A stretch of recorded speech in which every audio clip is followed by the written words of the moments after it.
نحمده نصلي ونسلم على رسوله الكريم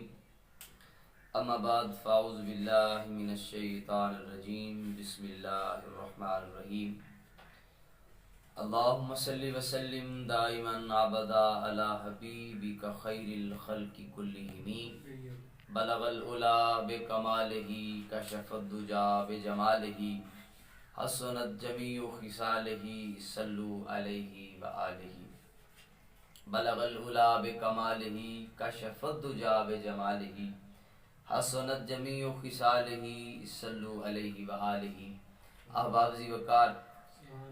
خالق کائنات مالک کائنات نے ارشاد فرمایا کہ جب تم اعتکاف کی حالت میں مسجدوں میں ہو تو اپنی عورتوں کو ہاتھ نہ لگاؤ، اپنی عورتوں کو ہاتھ نہ لگاؤ۔ یہ کس چیز کی فضیلت کے بارے میں آیت ہے کہ خالق کائنات مالک کائنات نے ان لوگوں کے بارے میں بات کی ہے۔ اگر رمضان شریف کے بارے میں بات کریں تو ان کے متعلق خالق کائنات نے ارشاد فرمایا کہ ہم نے روزوں کی راتوں میں تمہارا بیویوں کے پاس جانا جائز قرار دیا ہے، حلال قرار دیا ہے، اور جب باری آ جاتی ہے آخری 10 دنوں کی تو جو لوگ